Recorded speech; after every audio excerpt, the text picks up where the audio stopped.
ঢাকা থেকে ওনারা কাছে, তাহলে ওনারা রাজধানী দাবি করুক, নিউ ঢাকা দাবি করুক। আমরা চাইলে বাংলাদেশ যেমন একটা রাষ্ট্র, নোয়াখালী একটা রাষ্ট্র করতে পারি আমরা।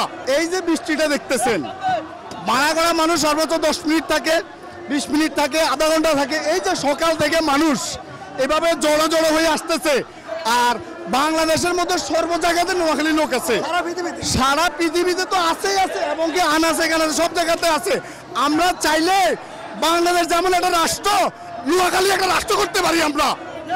সেই ক্ষমতা আমাদের আছে, কারণ পদ্মা সেতু, মেট্রো রেল এবং এলিভেটেড এক্সপ্রেসওয়ে নির্মাণের গর্বিত অংশীদার বসুন্ধরা সিমেন্ট। আমরা সেটা করতে চাচ্ছি না, কারণ আমরা বৌদ্ধ সমাজ, আমরা বৌদ্ধটা শিক্ষানুরাগী, আমরা সর্বদিকে আমরা সেরা।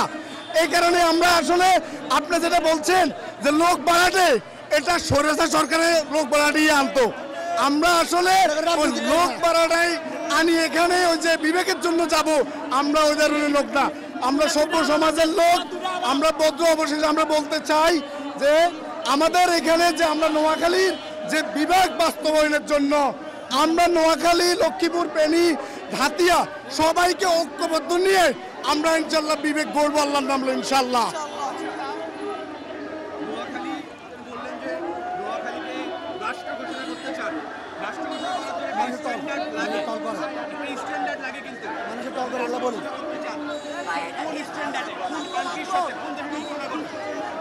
বিভিন্ন লোকে আমাদেরকে বলে যে আমরা কোথায় নাই, বাংলাদেশের আনাচে কানাচে, পৃথিবীর আনাচে কানাচে আমরা যেখানেই আছি, আমাদেরকে বলে আমরা একটা নোয়াখালী রাষ্ট্র। তো আমরা বাংলাদেশে আছি, এটা সারা বাংলাদেশের জন্য গর্ব। পৃথিবীতে আমাদের নোয়াখালীর রেমিটেন্স যারা আছে, এই রেমিটেন্সগুলো আসতেছে, দিতেছে, এই কারণে যে নোয়াখালী একটা গর্বিত হয়ে গেছে। তো আমরা অবশেষে বলতে চাই যে আমাদেরকে আপনারা বিবেক না দিয়ে ইনশাল্লাহ পারবেন না।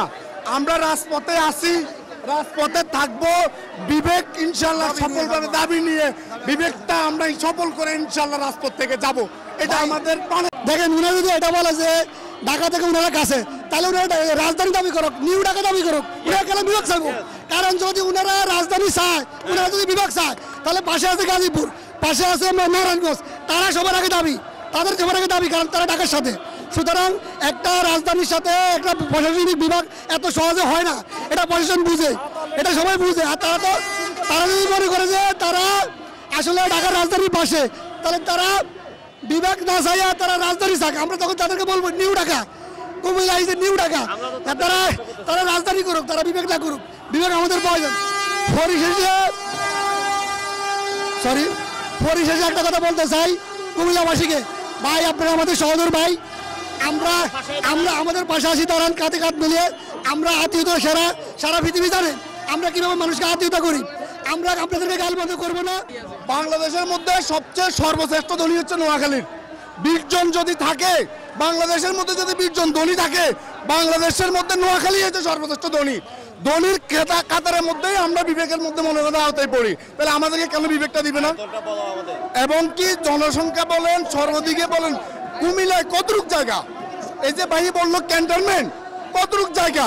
আমরা চাইলে 3টা না 5টা ক্যান্টনমেন্ট করতে পারি, এটা আমাদের দেশে হয়ে আছে।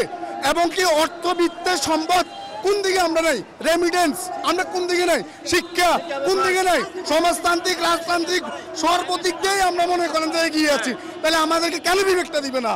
প্রধান উপদেষ্টা যদি এখানে পায়তারা করে আমরা মেনে নিব না।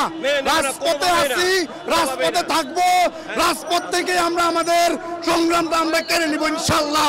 আমরা আমাদের বিবেকটা আমরা দাবি করে নিব ইনশাল্লাহ। কুমিল্লাবাসীকে আমার একটা মেসেজ, যেসব কুমিল্লাবাসী বলতেছে যে আমরা বিশ্ব রোড আটকে দেব, ভাই দিস ইজ সেন্স।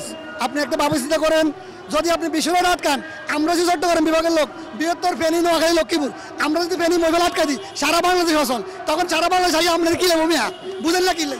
আমরা যদি সারা বাংলাদেশ অচল করে দিতে পারি, আপনি কুমিল্লা বিশ্ব রোডে বয়ে থাকেন মিয়া। শুধু এসব লেম প্রসেস দিয়ে কোনো লাভ নাই। যুক্তিতে আসেন, আপনারা আমাদের ভাই, আপনারা আমাদের সাথে আসেন, আমরা আপনাদেরকে নিয়ে আমরা বিবেক করবো ইনশাআল্লাহ।